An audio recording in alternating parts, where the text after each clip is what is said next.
Assalamualaikum warahmatullahi wabarakatuh. Waalaikumsalam. A'udzu billahi minasyaitonir rajim. Bismillahirrahmanirrahim. Ya hadratin nabiyil mustafa sayyidina wa maulana Muhammadin sallallahu alaihi wasallam. Wa ila jami'i masyayikhin al-ahya'i minhum wal amwat. Usul ila hadrati Syekh Jalaluddin Asyuyuti wa Syekh Jalaluddin Al-Mahalli wa Husain Syekh Muhammad Jamaluddin Ahmad wa Syekh Amanullah Abdurrahim lahumul Fatihah. A'udzu billahi minasyaitonir rajim. Bismillahirrahmanirrahim. Alhamdulillahi rabbil alamin. Ar-Rahmanir-Rahim. Maliki yaumiddin. Iyyaka na'budu wa iyyaka nasta'in. Ihdinas siratal mustaqim. Siratal ladzina an'amta 'alaihim ghairil maghdubi 'alaihim waladdallin. Bapak-bapak dan sampun nikah sedaya nggih. Nggih, bapak-bapak semua berarti. Oh, nggih. Nggih, bapak-bapak dan saudara-saudara yang saya hormati, alhamdulillah malam hari ini kita bisa melanjutkan kembali upaya ikhtiar kita untuk memahami Al-Qur'an. Pertemuan pertama kita membahas tentang pembukaan, lalu kemudian basmalah, kemudian dilanjut surat Al-Fatihah pada kedua, dan ini yang ketiga kali kita bersama-sama. Kalau bisa nih sampai ayat 20 nih. Kalau mboten saged nggih sak tekane. Nggih, Bapak-bapak dan saudara-saudara, surat Al-Baqarah itu madaniyatun mi'atani wasibtun aw sab'un wa samanuna ayatan. Surat Al-Baqarah itu termasuk surat yang diturunkan di Madinah. Salah satu ciri di surat yang diturunkan di Madinah, Rasulullah sudah di Madinah, itu ya ayyuhalladzina amanu. Nah, biasanya kalau surat-surat yang diturunkan di Mekah itu masih ya ayuhan nas, wahai manusia. Kalau di Madinah, wahai orang-orang yang beriman. Ini kok bisa surat Al-Baqarah yang turunnya di Madinah kok tempatnya malah di depan. Padahal Madinah itu kan sesudah masa Mekah. Nah, itu sudah di atas petunjuk Allah kepada Rasulullah, dari Rasulullah ditunjukkan para sahabat. Nanti yang pertama itu adalah surat Al-Baqarah. Itu memang langsung dari Allah Subhanahu wa taala. Nah, di sini disebutkan ada dua pendapat. Pendapat yang pertama mengatakan bahwa surat Al-Baqarah itu 286. Itu yang kita pakai. Yang pakai di Al-Qur'an itu 286, tapi ada yang berpendapat 287. Tapi di sini tidak dijelaskan kok bisa berbeda seperti itu. Berbedanya di mana? Boten dijelaskan. Bismillahirrahmanirrahim. Alif lam mim. Alif lam mim.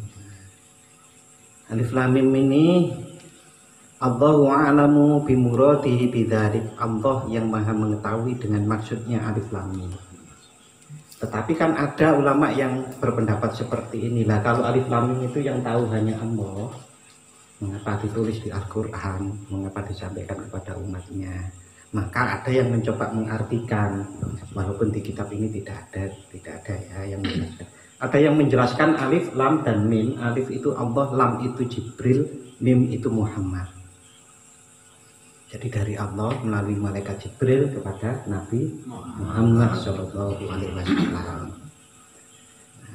Itu bisa dicocokkan juga penafsirannya dengan ayat berikutnya. Dzalikal kitabu la raiba fihi hudal lil muttaqin. Kalau membacanya itu ada tanda wakaf titik 3 ya itu. Nggih, laras mboten. Seilmu kan. Nah, itu milih salah satunya. La raiba fihi hudal lil muttaqin. Tapi itu kalau dibablasaken nggih kantuk. Nah, sing apik pun Pak, ya sing apik mandeg. Tapi kalau dibablaskan tidak apa-apa. Dzalika ai hadza. Nah, mengapa saya sebut tadi itu kalau saya sepakat dengan alif itu Allah, lam itu malaikat Jibril, mim itu Muhammad. Mengapa saya sepakat itu? Karena ayat berikutnya itu dzalika. Dzalika itu maksudnya ayat-ayat Al-Qur'an yang diturunkan melalui malaikat Jibril itu. Walaupun di sini ditafsiri ayhada, maksudnya ini. Alkitab yaitu kitab alladzi yaqra'uhu Muhammad, yang dibaca oleh Nabi Muhammad, la raiba, tidak ada keraguan, atau syakka, tidak ada keraguan fihi, di dalam Al-Qur'an tersebut. Di dalam Al-Qur'an tidak ada keraguan, Pak. Tetapi orang yang tidak terima Al-Quran sejak awal, betul usah tidak ragu, memang terima sama sekali, akhirnya menjadi kafir. Annahu min indillah, sesungguhnya Al-Quran itu adalah dari sisi Allah Subhanahu wa ta'ala. Wa jumlatun nafyi, nah, jumlah nafyi itu kalau diterjemahkan kalimat negatif. Nah, la raiba fi itu adalah tidak ada keraguan, itu kalimat negatif nih. Kalau ada keraguan berarti kalimat positif. Niku membahas kalimat loh nggih. Membahas kalimat, saking membahas, bukan membahas maknanya nggih. Itu adalah jumlah atau kalimat negatif, itu adalah khobar. Khobar itu subjek, mubtada'uhu predikatnya adalah dzalika, kalimat dzalika. Walau isyaratu, adapun isyarah dengan bihi, dengan dzalik, itu litakzim, untuk mengagungkan. Panjenenganipun ngeten nggih Pak, biasa nek mengagungkan. Panjenenganipun kalau mboten sakit baca Jawa, menyontok ke bahasa Jawa malah bingung. Intinya dzalika, penyebutan kata dzalika di ayat ini itu adalah lit ta'zim, untuk mengagungkan. Mengagungkan apa? Mengagungkan Al-Qur'an itu. Hudan ai khobarusanin. Hudan, kata hudan itu menjadi predikat yang kedua. Aihatun, maksudnya adalah petunjuk, menjadi petunjuk lil muttaqina, untuk orang-orang yang muttaqin.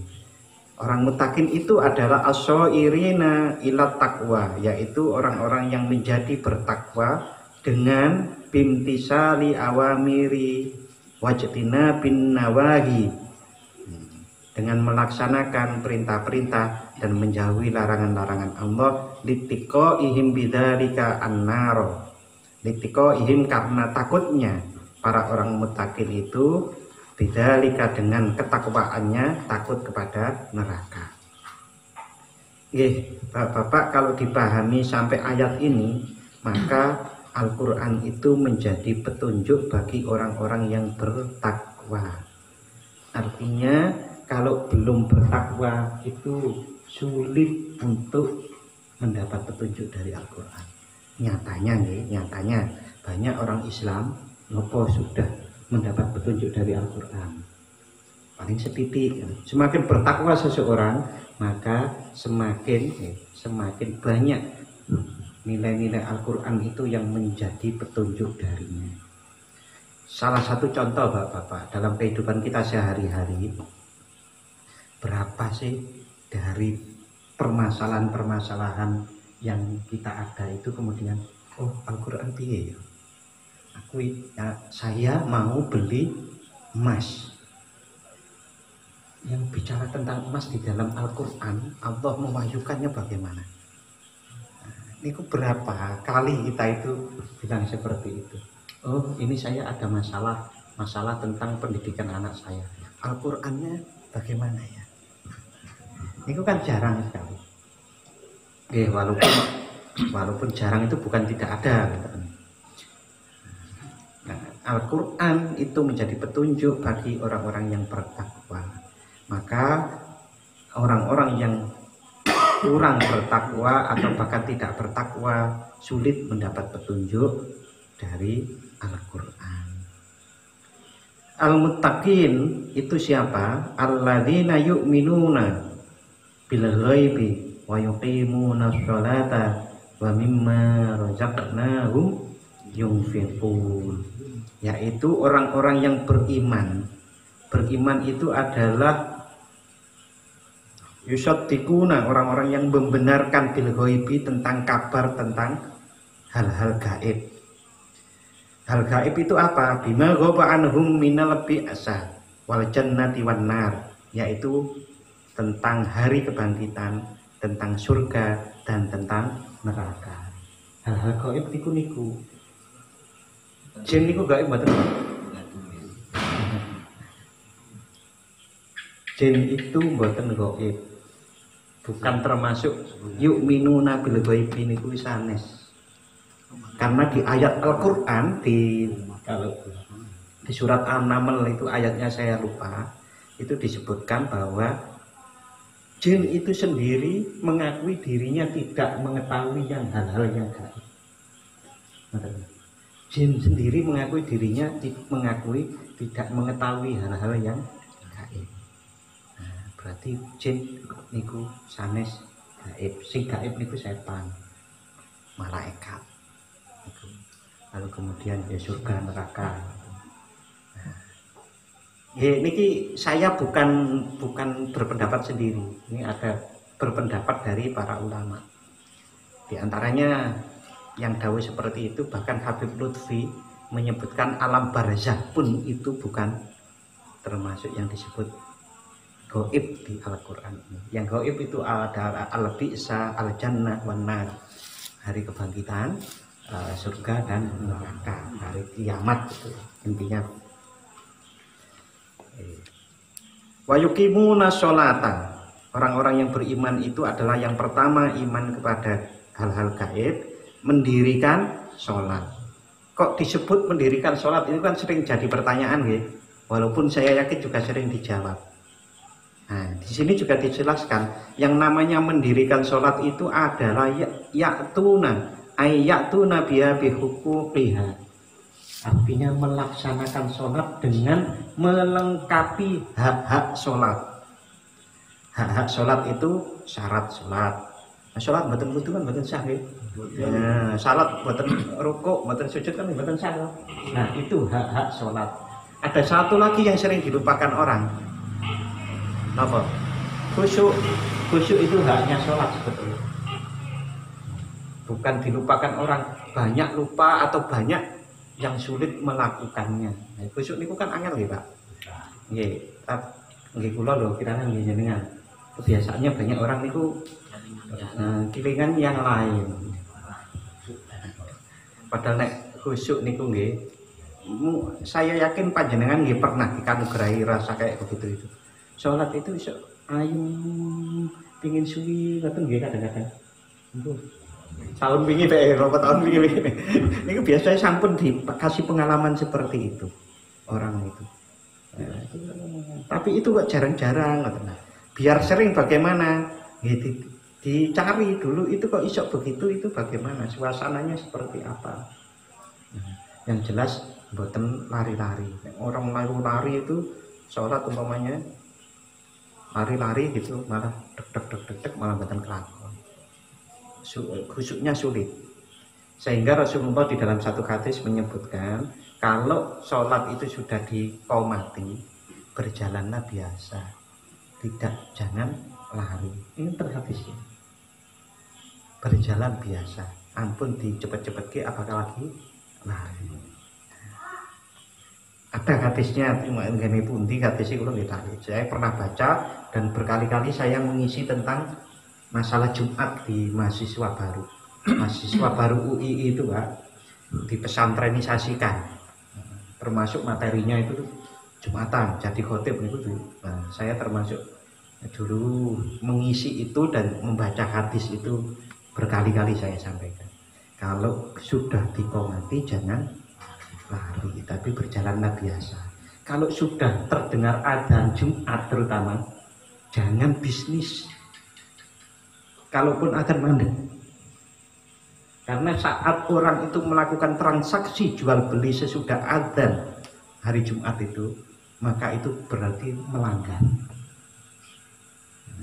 Karena di surat ayat tentang Jumatan itu kan wadarul baik, tinggalkanlah jual beli, itu harus segera adzan pun mandek itu tutup dulu.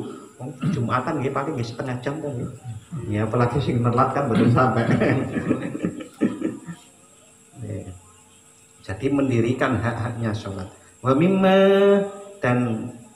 mimma razaqnahum yunfikun, dan mereka orang mutakin itu selain percaya hal yang gaib, kemudian mendirikan sholat, kemudian menginfakkan atau menafkahkan sebagian rezekinya fi taatillah, di dalam ketaatan kepada Allah, menafkahkan hartanya di jalan Allah. Memberi nafkah kepada anak istri itu wajib. Nuwun sewu, sedekah untuk bangun masjid dengan memberi nafkah untuk istri niku yang primer lho nggih. Makan, nyandang, bukan nyandang yang hari belanja online. Ini sing nom ngerti hari belanja online masih api-api ya sanes itu. Tapi yang primer itu menutupi badan, makan itu ya untuk kekuatan tubuh. Nah, itu harus didulukan sebelum kita sedekah yang lain. Walladzina yu'minuna bima unzila ilaika, dan orang-orang mutakin itu adalah juga orang-orang yang beriman bima unzila ilaika, dengan kitab yang diturunkan kepadamu, yaitu Al-Qur'an. Ayul Qur'an, yaitu Al-Qur'an. Walladzina yu'minuna bima unzila ilaika wa ma unzila min qablik. Nah, kalau bima itu bisa dibaca satu alif, bisa dibaca 3 alif. 3 alif itu 6 harokat. Satu harokat itu apa sih, Pak? Satu harokat itu A, jadi 1. A, 2. Nah, berarti bisa dibaca 6. A bima. Nah, tapi itu adalah pilihan, boleh memilih cuma 2 ketukan atau 6 ketukan. Kalau di lagu itu ketukan ya. Jadi kalau temponya bacanya cepat, itu ketukannya juga cepat. Nah, 6 itu juga cepat gitu. Kalau temponya lambat, maka ketukannya tuk tuk tuk tuk tuk tuk ya, beda tuk tuk tuk tuk tuk. Nah, tinggal tempo kan. Itu ilmu tajwid, enten mat wajib, muttasil kali mat jaiz munfasil. Kalau mat jaiz itu boleh dibaca 2 ketukan atau 6 ketukan. Wa ma unzila min qablik. Niki masalah ikhfa niku rada angel nek dijelasaken nggih. Kalau ikhfa itu dengungnya harus melihat depannya. Jadi min qablik, min itu sudah siap-siap untuk bunyi qaf. Min qablik. Nah, tetapi kalau inja gitu. Jadi waktu membunyikan nunnya itu sudah siap-siap jimnya. Inja. Nah, itu ikhfa. Ikhfa niku ngoten niku. Makanya disebut samar. Yang samar apanya? N-nya. N-nya itu samar sudah menuju huruf berikutnya. Min qablik. Nah, ngoten niku dalam. Kalau jim inja. Nah, ngoten. Nggih, niku nek dipelajari mestinya niku lama melajari ngoten niku. Saya itu termasuk belajar lama tapi mboten saged-saged loh. Karena saya belajar dulu qiraah itu Pak, seperti qori-qori itu. Ini paling jelek. Paling jelek karena memang itu ada hubungannya dengan seperti orang nyanyi gitu Pak. Enten bakat apa mboten, suarane apik mboten. Kula termasuk mboten apik. Yang dimaksud kitab-kitab yang diturunkan sebelum Nabi Muhammad, sebelum Al-Quran, yaitu Ayyut Taurati, yaitu Taurat, kitab Taurat wal Injil. Zabur betul disebut ya, wa ghairihima, dan selain Taurat dan Injil. Nek mboten salah versi sekarang walaupun sudah banyak diubah-ubah itu, yang Taurat itu perjanjian lama, yang Injil perjanjian baru. Yang salah ngoten itu. Kalau mboten emat mujarine. Nah, yang sebelumnya juga itu ada kitab Zabur. Kitab Zabur, dan yang biasanya dipakai untuk sholat Jumat Suhufu Ibrahim wa Musa ngoten. Nah, ada juga Suhufi nggih. Suhufi Ibrahim wa Musa. Nah, selain kitab itu ada dua suhuf. Suhuf itu lembaran. Lembaran itu tidak setebal kitab lah intinya. Ada. Nah, itu kalau yang ke Nabi, kalau Nabi Musa itu selain kitab Taurat ada juga suhuf Nabi Musa. Nah, suhuf Nabi Musa itu mboten salah isinya The Ten Commandment. The Ten Commandment ya itu. Pernah lihat filmnya? 10 perintah Tuhan itu. Betul salah. Yang pertama, orang yang mutakin itu adalah iman kepada yang gaib, mendirikan sholat, membayar zakat, kemudian beriman kepada kitab-kitab yang terdahulu, dan juga wabil akhiratihum yukinun, dan dengan masalah akhirat itu adalah orang-orang yang yakin.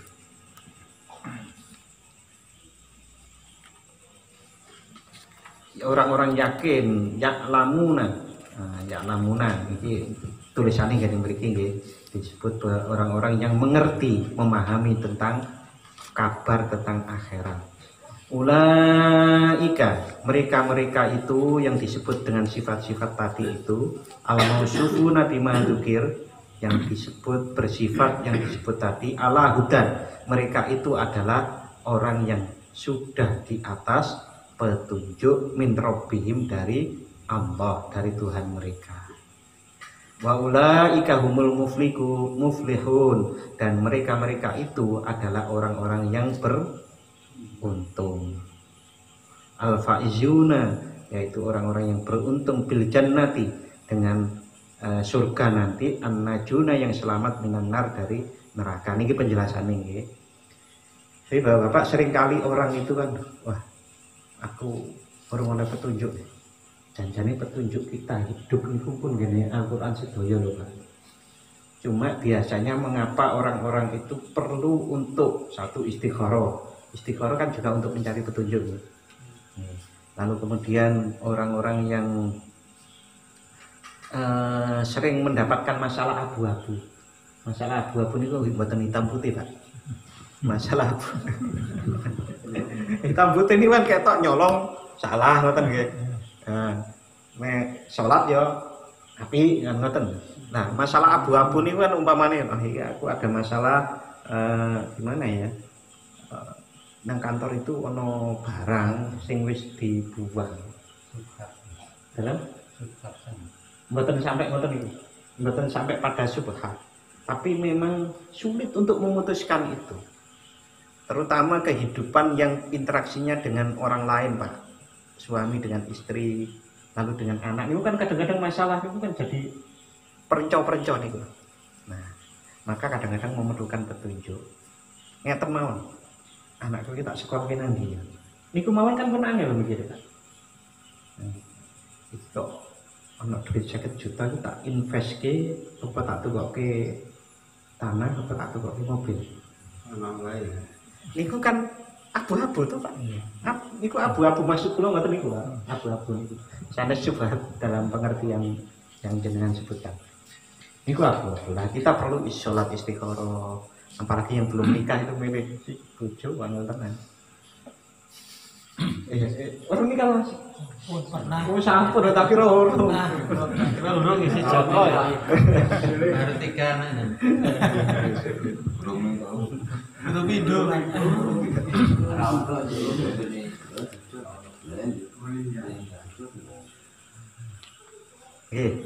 Orang-orang yang mendapatkan petunjuk ini penegasan. Ayat ini penegasan karena di dalam tadi sudah disebutkan hudalil muttaqin. Di sini sebut mereka itu ala hudan di atas sudah berdiri di atas pituduh atau hidayah atau petunjuk. Dan mereka itu adalah orang yang beruntung. Jadi standar orang bertakwa itu standar globalnya niku nggih yang disebut itu tadi, Pak. Iman kepada hal yang gaib, mendirikan sholat, membayar zakat, dan percaya dengan hari akhirat. Nah, Bapak-bapak, ayat pertama sampai ayat 5 gini, Bapak. Itu menceritakan tentang orang-orang yang beriman dan bertakwa.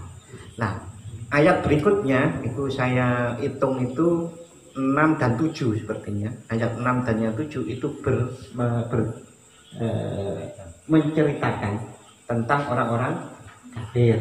Mungkin sesudah mulai 8 sampai 20 banyak banget itu menceritakan orang-orang munafik.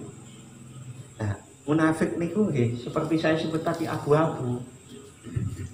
Wong iman jelas, kafir jelas. Nah, munafik niku abu-abu. Oleh bahasa kata. Niki tadi orang yang beriman dan bertakwa ayat 1 sampai 5. Kemudian ayat 6 dan 7 itu menceritakan Allah berfirman tentang orang-orang kafir. Innal ladzina kafaru, sesungguhnya orang-orang yang kafir. Di sini dicontohkan siapa sih orang kafir itu? Ka Abi Jahlin wa Abi Lahab. Seperti Abu Jahal dan Abu Lahab, wa nahwihima, dan selain mereka berdua. Sawaun alaihim a'andartahum, sama saja untuk mereka diperingatkan, amlam tundirhum atau tidak, layuk minun, mereka tidak akan beriman. Niki enten penjelasannya, Pak. A'andartahum bitahqiqil hamzataini, bitahqiqil hamzataini dengan menegaskan ada hamzah 2. Hamzah 2 itu di aang. Itu kan hamzah kali to, Pak? Nggih. Semerep bedane hamzah kali alif, Pak. Sanes. Alif itu tidak akan pernah bisa bunyi. Yang bisa bunyi itu hamzah. Jadi saat kita menyebut a i u nggih. A i u lare a i u. Itu bahasa Indonesia. A i u itu hamzah yang bunyi itu. Nah, seperti ma itu alif seperti itu. Ma ini enggak bunyi, tapi sebagai tanda aja. Ngertos alif bengkong. Alif bengkong itu tulisan ala. Ala hutan itu, Pak. Ala hutan yang tadi pertama-tama itu. Itu kan mboten enten titik ta, Pak. Nek enten titiknya pun mboten muni niku. Iya tapi ono titik. Nggih, kayak ya tadi. Niku namine alif layyinah. Alif layyinah. Nah, layyinah niku napa? Alif lemes. Nah, bahasa kita disebut bengkong. Lemes di bengkong ngeten iki. Niku sanes guyonan niku tenan lho, Pak. Niku tenan. Alif bengkong niku enten. Makanya bocah cilik ora ngerti bengkong arep njaluk bojo. Ora ngerti kok njaluk bojo. Nek ngelokke ngoten niku teng desa-desa niku. Desa kula tapi mriki mboten. Bitahqiqil hamzata ini dengan menegaskan hamzah dua itu wa ibdalis saniyati dan mengganti yang kedua alifan dengan alif wa tashiliha dan membuat mudah alif asalnya wa idkhalu alifi bainal musahhalati dan memasukkan alif di antaranya untuk memudahkan wal ukhra bainal musahhalati antara yang untuk menggampangkan dan yang lainnya watarkuhu atau meninggalkan memasukkan ini membahas huruf-huruf itu loh Pak, membahas huruf-huruf itu karena kita juga harus sadar Bapak-bapak bahwa Al-Quran ini dulu pada zaman Rasulullah mboten enten titike, mboten enten harokate kan ngoten. Maka penjelasan-penjelasan seperti ini penting dulu. Nek sekarang niki mboten terlalu penting, wonten titik enten harokate kabeh sakniki. Keliru mawon pun ngerti orang-orang itu. Nah, kalau dulu itu mengapa kok dijelaskan sampai seperti itu di sini itu? Karena titik dan harokat dulu kan dari dan kitab ini kitab tahun 1400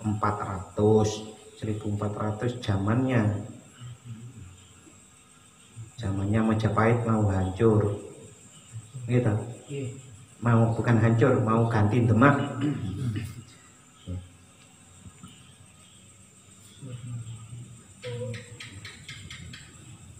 amlam tungdirhum la yu'minun atau mereka itu orang-orang kafir itu diperingatkan pun la yu'minun mereka tidak akan beriman. La'alimallahu minhum dzalik. Allah Maha mengetahui dengan keadaan mereka. Fala tatma'u fi imanihim, maka janganlah engkau berharap keimanan mereka. Itu kan disampaikan kepada Nabi Muhammad. Wahai Nabi Muhammad, mereka itu orang-orang kafir, kamu peringatkan atau tidak, itu tidak bakal beriman. Itu dikabarkan, maka janganlah engkau berharap keimanan mereka. Wal ingdzar itu lam tungdirhum. Maksudnya ini membahas kalimat lam tungdirhum ya. Wal ingdzar itu ilamun, memberi kabar berita ma'a takhwifin beserta takut, berarti kabar takut. Khatamallahu ala qulubihim. Allah sudah mengunci mati hati orang-orang kafir itu. Nah, di sini dijelaskan mengunci mati itu seperti apa? Tauba'a alaiha. Sudah distempel. Nek distempel niku kan pun sah, mboten saged dirubah-rubah. Ya, nek ngerubah lagi saja harus membuat surat baru yang juga distempel toh. Ya. Di antaranya ijazah itu kalau hilang mboten saged diganti ijazahnya. Tapi dikasih surat keterangan hilang dengan duplikatnya ngoten niku. Nek pun dicap niku, nah orang kafir niku pun dicap. Nah, bahkan di sini ditambahi wastausako niku seperti sudah dokumen. Dokumen itu ini dokumen itu kan pun selesai. Nek lagi digarap, kalau sudah jadi dokumen ya sudah selesai. Ibaratnya orang-orang kafir itu seperti stempel atau sudah jadi dokumen itu. Nek bayangaken niku kaya teng kantor pos riyen lho, Pak. Kalau sudah surat itu mau dikirim kan terus di napa? Di top niku nak dicap itu capin dibuka kan terus ketara ngoten to. Nah, berarti sudah ada yang buka ini. Ya kan harusnya enggak boleh. Nah, orang-orang kafir itu hatinya sudah dikunci seperti itu, disegel, buatan sakit di otak.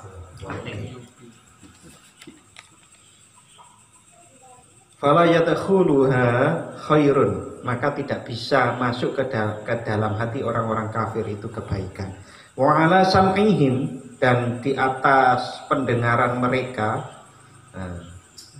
wa ala absarihim, dan atas penglihatan mereka, ghishawatun, tutup, walahum adabun adzim, dan bagi mereka itu adab yang besar. Adzim itu besar. Nah, di sini dijelaskan wa ala sam'ihim, dan pendengaran mereka itu ay mawadhi'uhu, termasuk alat pendengaran atau sumber-sumber pendengaran. Fala yang tafi'una bima yasma'unahu minal haq, maka mereka tidak bisa mengambil manfaat bima, dengan sesuatu yasma'unahu yang mereka dengar, minal haqqi, dari kebenaran-kebenaran. Mengapa kok di sini disebutkan ngoten niku, Pak? Au ai mawadhi'uhu, sumber-sumber pendengaran. Karena sumber pendengaran itu janjane kan mboten setunggal lah, Pak. Niki kan indra. Tapi pendengaran yang lain nonton to, Pak. Sing biasa so nek bahasane wong sing niku meditasi. Nah, itu kan sakit mendengar tapi bukan dengan ini, gitu. Nah, maka di sini dijelaskan orang-orang yang walaupun mampu mendengar yang bukan dari telinga saja itu, tapi kalaupun mereka itu kafir, itu tetap tersegel. Makanya mboten usah heran wong kae kok sakti, tapi kok mboten nun sewu mboten Islam. Kesaktian seperti itu siapa saja bisa. Kan enten diceritakan atau Pak namine malaikat itu lawannya setan. Enten nggih. Nek gampile penjelasan, semakin tinggi malaikat yang menjaga kita, maka semakin tinggi juga setan yang menggoda kita. Sama juga kesaktian yang sumbernya putih, yang sumbernya hitam, itu bisa sami-sami dhuwur. Malah wong mboten usah.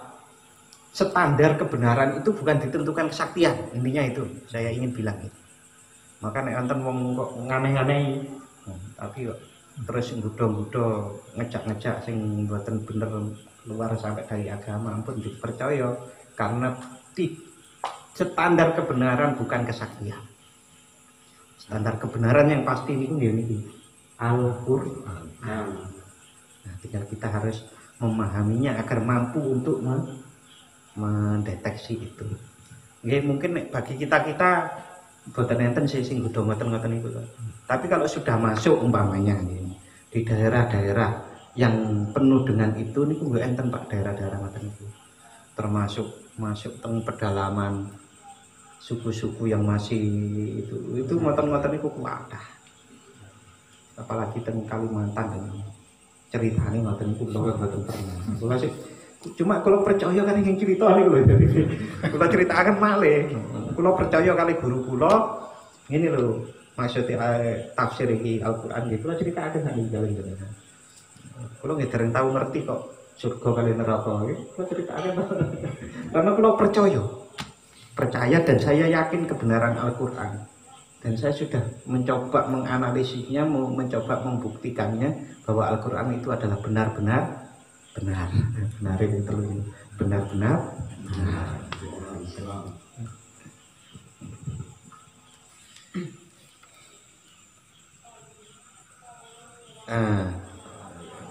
Yang dimaksud wa ala absarihim ghishawatun tutup itu adalah apa? Ghataun itu tak tutup lil fala yubsiruna al-haqqa, maka mereka tidak bisa melihat kebenaran. Walahum adzabun adzim, dan bagi mereka adalah siksa azab yang besar. Nah, yang dimaksud adzim itu qawiyun daimun. Nah, di sini dijelaskan adzim Azab yang azim itu adalah azab yang kuat dan langgeng. Wah, ngeri nih tuh. Berarti disiksa tanpa ada selesainya. Titik ya, itu berarti membahas tentang orang-orang kafir. Nah, berikutnya membahas tentang orang-orang munafik. Ya, seketik maling ya. Wa minan nasi may yaqulu amanna billahi wa bil yaumil akhir wa ma hum bimu'minin. Ya, yang sering ketinggalan kalau orang-orang baca Al-Qur'an itu wa ma hum bimu'minin. Humnya harus ditahan sebentar ya. Mim bertemu ba itu ikhfa syafawi kalau bukan salah itu ditahan. Mama hum bimu'minin ditahan sebentar. Itu kan beda. Mama hum bimu'minin nah ini kali mama hum bimu'minin sana seperti nah gitu namanya dengung mboten nggih niku. Karena namanya itu tuh ikhfa sanes guna ikhfa syafawi, jadi samar di safa itu lambe dua samar di bongso lambe wa ma hum bimu'minin. Jadi kalau setiap ada mim sukun ditahan. Ada lagi yang ditahan mim bertemu mim itu gom mimi nanti. Contohnya nama gue, mim bertemu mim. Jadi nilai siapa?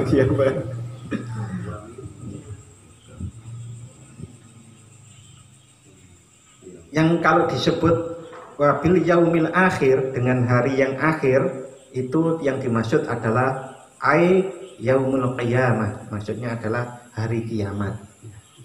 Kiamat niku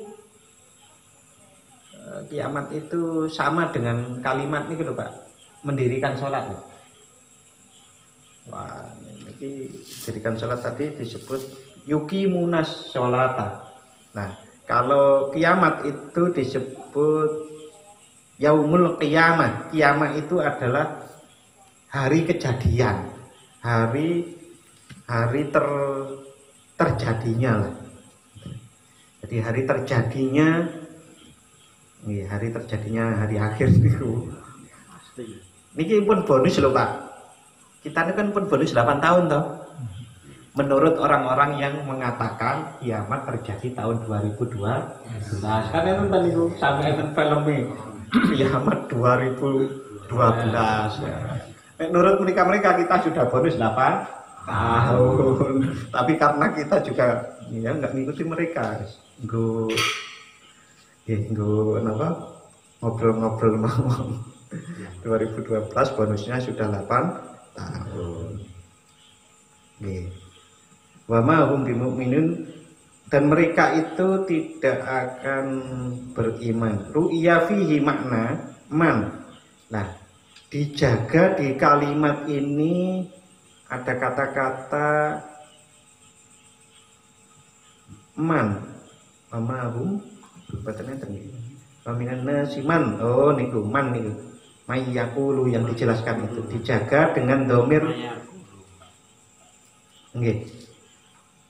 Man itu di situ adalah kata ganti yang dijaga untuk tetap mempertahankan makna. Yaqulu lafduha, maka diucapkan dengan lafadznya man. Karena waminan nasi yaqulu niku umpami dibikin seperti itu saged. Tetapi karena ini Al-Qur'an, sebenarnya Al-Qur'an itu waminan nasi may yaqulu. Nah, ulama ini mencoba membahas mengapa kok tetap ada huruf man di situ. Itu adalah untuk mempertahankan kata ganti yang sesuai lafadznya, istilahnya di sini. Yukhadi'unallaha walladzina amanu, orang-orang yang mengatakan bahwa dirinya beriman padahal tidak itu yukhadi'una Allah, menipu, berharap bisa menipu Allah.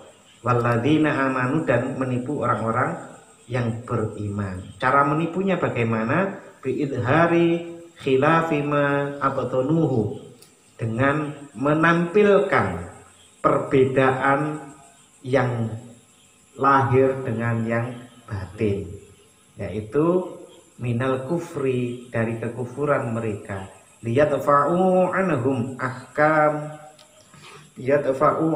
ahkamahu ad-dunyawiyata. Karena apa? Orang-orang munafik itu takut kehilangan dunianya, takut kehilangan transaksi ekonominya, takut masalah dunia, ngoten nggih. Maka mereka itu menyembunyikan kekafirannya dan menampilnya kan keimanannya. Jadi imannya itu sebetulnya tidak ada, hanya ditampilkan kayak seperti beriman. Padahal ingin menarik masalah keduniawian. Wa ma yukhadi'una illa anfusahum, dan mereka itu tidak menipu illa anfusahum, kecuali kepada diri mereka sendiri. Li'anna wabalu khati'ihim, dan tingkah atau keadaan cara mereka menipu itu roji'un ilaihim, akan kembali kepada mereka sendiri. Fayaftadhihuna, maka mereka itu meremehkan. Fayaftadhihuna, maka mereka itu diremehkan di dunia bi'itla'illah, dengan Allah memperlihatkan nabiyahu, kepada nabinya, alama abtanuhu, apa-apa yang di batin mereka, wa yu'aqibuna fil akhirati, dan mereka akan disiksa di akhirat nanti. Orang-orang munafik itu intinya adalah merugikan diri mereka sendiri. Wa ma yashkurun, tetapi mereka itu tidak merasakan. Bapak-bapak dan saudara-saudara, niki saya mengambil hikmahnya mengeten iki dari surat. Kita itu seringkali tidak merasa kalau berbuat merugikan, berbuat merugikan diri kita sendiri. Merugikan diri kita sendiri dengan perbuatan-perbuatan kita. Saat ada yang mengingatkan, biasanya enggak, saya berbuat baik. Saat ini sampean jenengan lihat dunia medsos kita, dunia media kita yang diberitakan itu, semua orang kan merasa benar sedoyo atau Pak? Enggak, saya yang benar kan waktu niku kita orang lain itu sulit Pak melihat itu. Maka yang harus sadar itu adalah dirinya sendiri, harus mau untuk memeriksa dirinya sendiri. Nah, standar yang paling halus adalah kalau perbuatan yang saya lakukan itu adalah bukan lillahi ta'ala, berarti saya salah. Itu standar paling halus Pak. Kalau kita ayal-ayalan dengan orang, lalu ya seperti yang di medsos dan di berita-berita, ayal-ayalan. Nah, cuma kita kan nggak bisa melihat hati mereka yang lillahi ta'ala, siapa yang betul siapa kan sulit. Nah, tapi kita kalau diri sendiri, kalau kita ada perkara, maka standar yang paling bisa kita gunakan adalah kalau kita nggak lillahi ta'ala, itu sudah salah. Begitu Pak? Karena kalau nggak lillahi ta'ala ini nggak sampai akhirat pedot.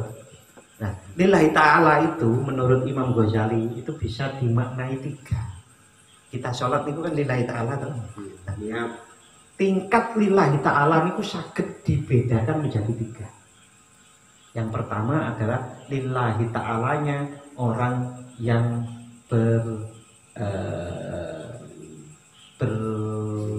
seperti orang,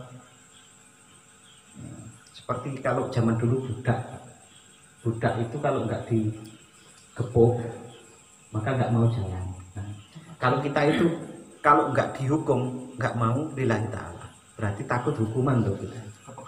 Tapi nggih pun lillahi ta'ala niku pun sae nggih. Niku pun sae. tapi karena takut neraka ngoten niku lho. Mumpun sae, mbok sae. Tapi enten sing luwih sae. Sing nomor loro. Sing nomor kalih niku orang-orang yang beribadah karena rasa syukur. Gitu, karena sudah dianugerahi kehidupan, dianugerahi anak istri kok yang dilalah manut kabeh ngoten niku pun anugerah luar biasa lho Pak. Nek ndelok teng TV-TV sinetron niku lho, sinetron niku. Kadang-kadang kan sekelebat lihat ngoten nggih. Mboten enten sing tamat lho Pak. Niku kan enten sugih omahe gedhong pira mobile sak deret-deret. Kan enten tapi anake bojone mboten manut, bahkan nggawe perkara-perkara kan ngoten. Berarti kalau kita lihat diri kita nih nggih, alhamdulillah istri ini manut, anak ini manut. Manut tapi bukan kalah-kalahan loh. Mentang-mentang manut terus digawe kalah-kalahan ya mboten kanto. Nah, itu adalah sudah anugerah yang luar biasa. Maka kita beribadah, sholat itu adalah karena menunjukkan rasa syukur kita kepada Allah. Nah enten niku nggih pun sae banget. Tapi enten sing suwae banget malih niku orang yang memahami sifat kehambaannya dan sifat ketuhanan Allah. Niku sing yang orang menyebutnya sebagai orang yang ma'rifatullah. Jadi tahu betul ketuhanan Allah itu, tahu betul, dan dia kehambaan, sifat kehambaannya itu tahu. Sehingga ya memang karena saya kawula, Gusti Allah itu adalah Tuhan yang Maha Esa, yang Maha Kasih, Maha Sayang, yang patut disembah ya Allah. Dan yang nyembah sepatut-patutnya adalah saya, karena saya itu mau kawula. Niku nek diibarataken gambaraken nggih, nuwun sewu. Orang-orang abdi dalem teng keraton niku napa dibayar? Bayar 30.000 mungkin nek 20.000 sebulan nggih. Krungu-krungu ngoten. Nah, kok koyo ngoten niku. Begitu juga lah. Kita itu ya karena kayak Sri Sultan itu ya memang raja. Kita abdi dalem. Ibaratnya ngoten. Allah yang memang Allah yang paling berhak dan paling hak dan tidak ada yang lain untuk disembah. Berbeda kalau kepada Sri Sultan itu berarti penghormatan kepada raja.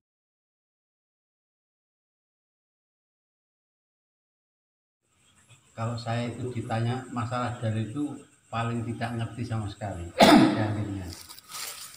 Tapi ada yang menurut saya pemahaman saya berbeda. Ada orang yang tadi di depan kan menyinggung masalah Jumatan ya. Nggih. Khutbah Jumat dengan sholat itu ada yang mengatakan sama. Tapi menurut saya kok tidak atau belum bisa menerima. Karena dalilnya itu saya nggak tahu. Apa benar khutbah itu sama dengan sholatnya? Alasannya khutbah itu pengganti 2 rakaat sholat zuhur. Terima kasih. Assalamualaikum warahmatullahi wabarakatuh. Waalaikumsalam warahmatullahi wabarakatuh. Apakah khutbah itu merupakan sama dengan 2 rakaat karena pengganti sholat zuhur? Terus yang berpendapat bahwa itu sama karena alasannya di khutbah niku orang bicara mau mboten kantuk lho Pak. Nggih. Yang bukan khotib loh, khotib ya harus bicara. Niku nggih. Bahkan mengingatkan orang lain untuk jangan bicara mawon tidak boleh. Itu satu. Yang kedua, sholat Jumat itu tidak sah. Jumatan niku lho nggih. Mboten sah kalau mboten enten khutbahnya. Nah, maka ada yang berpendapat itu kemudian sama.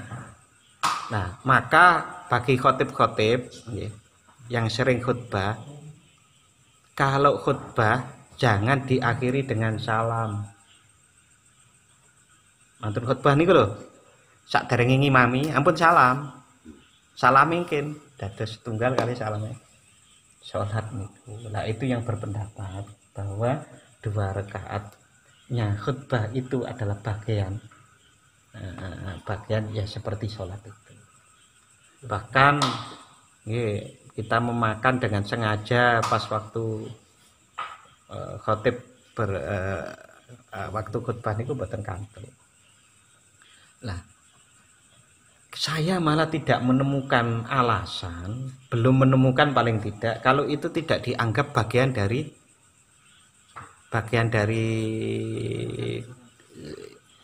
jadi ngeten lho Pak, seperti itu bukan sama persis ngeten. Jadi khutbah itu bukan sama persis dengan 2 rakaat itu, tetapi itu adalah bagian yang saling menyatu. Gampilannya ya nek enten sepatu iku enten sepatu sing kanan, enten sepatu sing kiri, ini wis ya tumbuh tutupe lah khutbah kali. Khutbah dengan sholat 2 rakaat itu. Jadi mengatakan penjelasan kula. Karena alasan-alasan seperti itu. Ya maksud saya gini, tidak ya kita semua mungkin tahu ya walaupun mungkin tidak sedalam apa yang sebenarnya, bahwa kita bicara nggak boleh terus ngasih tahu yang lain juga nggak boleh, tapi kan lihat kanan kiri kan boleh Pak Masih kan? di saat khutbah. Nah makanya kan ya tidak samanya itu menurut saya, tapi saya kan sudah kasih tahu kalau saya nggak punya dalilnya gitu. Jadi kita tahu bahwa itu pengganti 2 rakaat salat zuhur, tapi menurut saya tidak sama persis, sehingga mungkin gerakan kita atau apa ya itu kan masih boleh gitu maksud saya. Yang sekiranya tidak membatalkan seperti sholat maksud saya. Wong ngantuk mawon kantuk nggih. Nah nggih, kalau sholat kan noleh nggak boleh, Apalagi ngantuk. apalagi tidur. Itu maksud saya. Kalau sebagai penggantinya kita tahu itu sebagai penggantinya. Salah satu yang lain itu ada begini Pak, bahwa itu memang saling melengkapi yang tidak boleh ditinggal. Salah satunya kita yang namanya ibadah Jumat itu ya harus ada khutbah dan ada sholat. Jadi kalau kita itu telat sholat Jumat, makmum ya, khotib telat nih nah kita telat, lalu kemudian kita tidak mendapatkan rukuk sama sekali, rukuk, maka kita sholatnya umpamanya pas tahiyat kita datang kan tidak dapat rukuk, maka sholatnya harus 4. Luar biasa. Nggih. Itu sah tidak Pak itu? Ya sah. Langit dijadikan 4. Nggih. Malah niku Pak harus, artinya kalau tidak di rakaat menjadi 4 mboten sah. Yang telat niku Pak lho. Iya. Nggih. Nah, tapi kalau masih ngumani rukuk itu nambahnya cukup 1. Niku saya ingat betul itu membaca di buku fikih. Tapi kalau dalil secara tertulisnya itu saya remeng-remeng, tapi tak panggil-panggil kok mboten datang, yang remeng-remeng niku wae. Mikir niku lho Pak, mikir kita itu mengingat sesuatu kan kayak gitu itu toh. Endi toh kok ora teko-teko. Kok gak inget-inget saya. Saya pernah ingat saya memang bahwa itu adalah disebut pengganti 2 khutbah, itu pengganti 2 rakaat itu pernah, tapi cuma remeng niku. Kalau tarik-tarik mboten saged, diiling-iling banget itu Mas. Mboten saged. Ya insyaallah nanti saya carikan di mana itu dalil tertulisnya. Intinya seperti itu. Berarti pas khutbah nggak boleh sholat sunat ya? Kalau pas khutbah niku ada hadis yang saat ada sahabat datang pas Rasulullah khutbah, itu datang malah diminta untuk sholat sebelum duduk mendengarkan khutbah. Sholatlah itu kan, sholat sunnah tahiyatul masjid.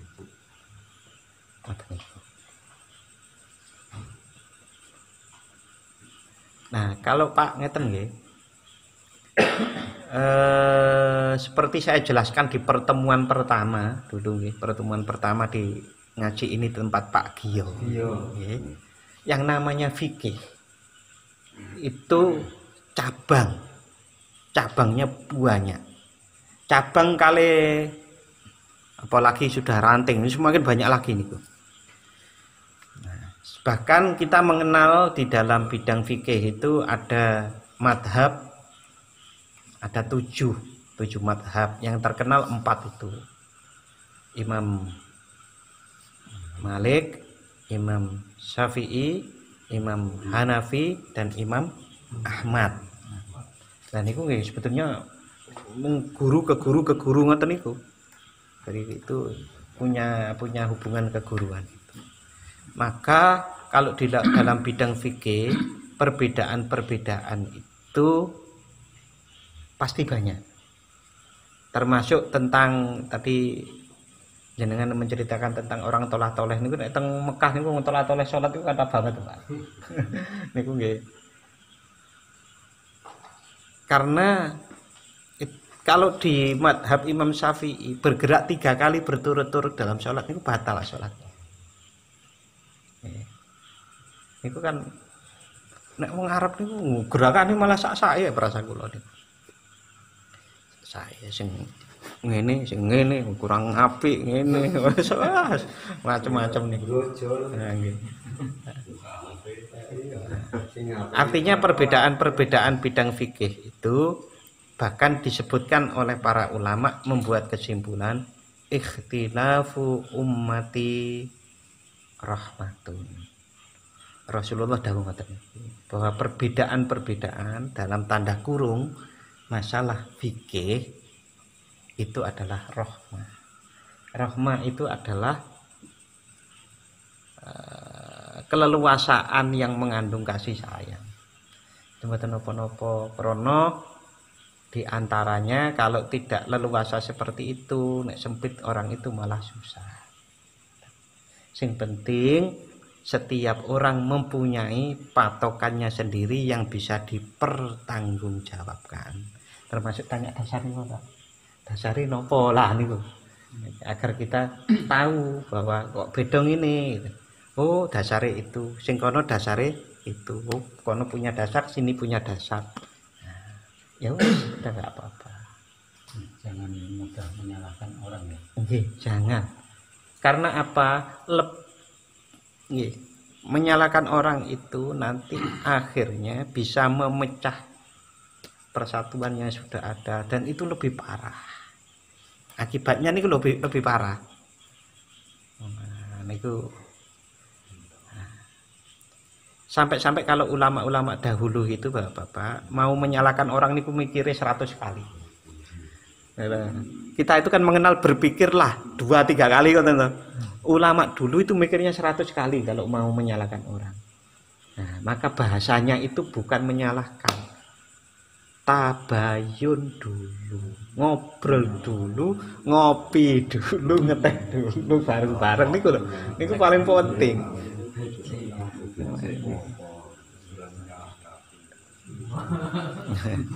Nggih, ngaten riyen nggih. Nggih.